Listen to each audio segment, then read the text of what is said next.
जय श्री कृष्ण। आज हम बात करेंगे श्री कृष्ण भगवान की।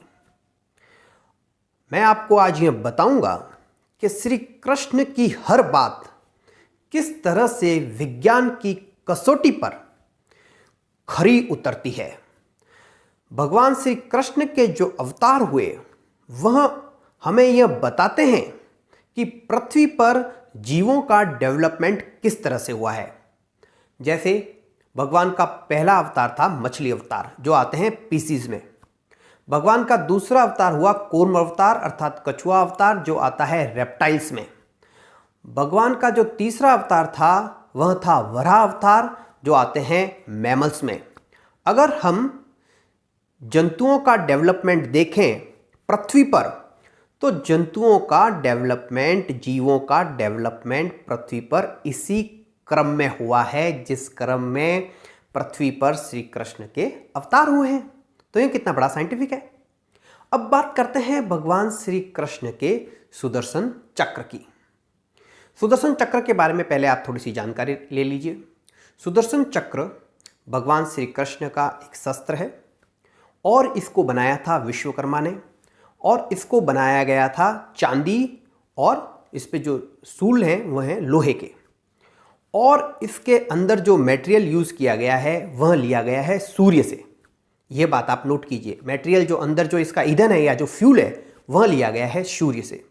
अब हम सबको पता है कि सूर्य के अंदर एनर्जी बहुत ज़्यादा है और सूर्य के अंदर नाभिकीय संलयन होता है, न्यूक्लियर फ्यूज़न होता है, यह भी हमको पता है। अब क्या न्यूक्लियर फ्यूज़न से एनर्जी उत्पन्न की जा सकती है और उससे इलेक्ट्रिक एनर्जी बनाई जा सकती है या यांत्रिक ऊर्जा बनाई जा सकती है? तो वैज्ञानिकों का जवाब है हाँ, ऐसा किया जा सकता है। और अभी इस तरह के प्रयोग भी चल रहे हैं कि नाभिकीय संलयन का प्रयोग करके इलेक्ट्रिक एनर्जी बनाई जा सके, जिससे ऊर्जा की कमी खत्म हो जाए।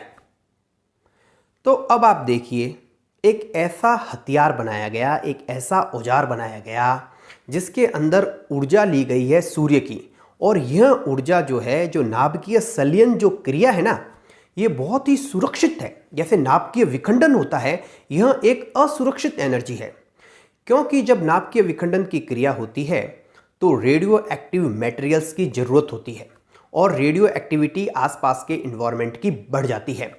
लेकिन जब नाभिकीय संलयन की क्रिया होती है, जैसे कि सूर्य के अंदर हो रही है, तो उसके अंदर रेडियो एक्टिविटी का कोई खतरा नहीं रहता है।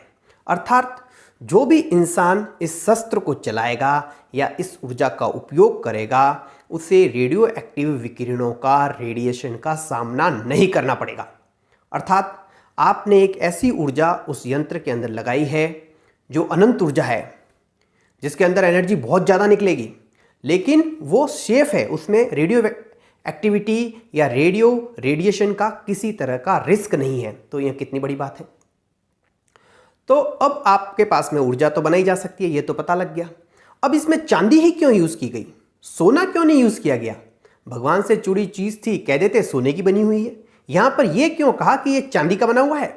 तो ज़रा दिमाग लगाइए आप जब देखेंगे तो पाएंगे कि चांदी ही एक ऐसा मटेरियल है जिसकी इलेक्ट्रिक कंडक्टिविटी पीरियोडिक टेबल में अर्थात पृथ्वी पर सबसे ज़्यादा है।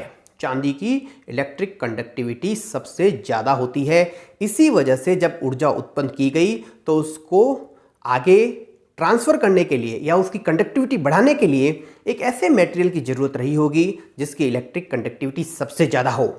तो इसी वजह से इसको चांदी का बनाया गया।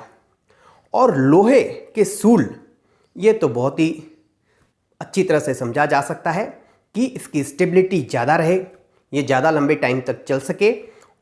और एक चीज़ और है यहाँ पर कि एक आयरन ही एक ऐसा मटेरियल है जो एक योजक कड़ी है न्यूक्लियर विखंडन और न्यूक्लियर फ्यूज़न के बीच की।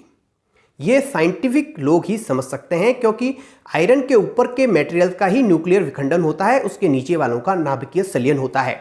ये बात थोड़ी समझने में दिक्कत आएगी आपको, लेकिन वैज्ञानिक इस बात को समझ सकते हैं। अर्थात सुदर्शन चक्र बनाया गया एक ऐसे मटेरियल का जिसकी इलेक्ट्रिक कंडक्टिविटी ज़्यादा हो, जिसके अंदर एक ऐसी ऊर्जा भरी गई जो अनंत ऊर्जा का केंद्र है, जो यूज़ करने में सेफ है। अभी हम उसको यूज़ नहीं कर पा रहे, लेकिन आने वाले टाइम में हम भी उसको यूज़ कर पाएंगे। अब बात करते हैं कि भगवान श्री कृष्ण जब इसको इस्तेमाल करते थे तो क्या करते थे, किस तरह से यूज़ करते थे कि जिसको भी उन्हें मारना होता था या नष्ट करना होता था उसके सामने गुस्से भरी नज़र से देखते थे, अर्थात गुस्सा कर कर देखते थे, अपनी आंखों में उसकी इमेज बनाते थे। अर्थात इसके अंदर फेशियल रिकॉग्निशन सिस्टम लगा हुआ था। आज यह सिस्टम हमको समझने में आसानी है, हम यह समझ सकते हैं कि ऐसा उपकरण बनाया जा सकता है, ऐसी मशीन बनाई जा सकती है जो फेशियल रिकॉग्निशन सिस्टम पर काम करे।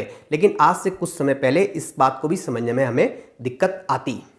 अब आप ये समझिए, यह प्रणाली काम करती थी फेशियल रिकॉग्निशन सिस्टम पर, और यह वार कहाँ करता था, यह सबसे इंपॉर्टेंट पॉइंट है इस बिंदु के अंदर, कि यह आदमी की गर्दन उड़ाता था, अर्थात फेस को रिकॉग्नाइज करना और उसके नीचे वाले एरिया को काट देना। तो अब आप समझ गए होंगे कि इसके अंदर कितना अच्छा सिस्टम लगा हुआ था, फेस को रिकॉग्नाइज करता था और फेस के पास के एरिया को ही काटता था। अब एक और बात, हमेशा आपने हर जगह देखा होगा कि यह भगवान की तर्जनी अंगुली में ही लगा हुआ रहता है, अर्थात इसकी लॉन्चिंग जहाँ से होती थी वह फिक्स था और वापस वहीं आके रुकता था।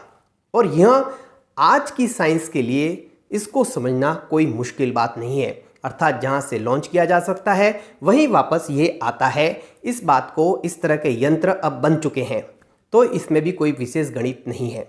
तो आपने देखा कि भगवान श्री कृष्ण से जुड़ा सुदर्शन चक्र विज्ञान की कसौटी पर किस तरह से खरा उतरता है। अब बात करते हैं भगवान के बांसुरी की। तो जब भगवान बांसुरी बजाते थे तो सब लोग उनके आसपास आ जाते थे, सबके मन को सुकून मिलता था, शांति मिलती थी। तो यह भी कोई बड़ी बात नहीं है। हिप्नोटाइज करने में आजकल म्यूजिक का उपयोग किया जाता है और लोगों को शांति भी मिलती है। तो इस तरह से आपने देखा कि भगवान श्री कृष्ण से जुड़ी हर बात विज्ञान की कसौटी पर किस तरह से खरी उतरती है। तो एक बार प्यार से बोलो, जय श्री कृष्ण।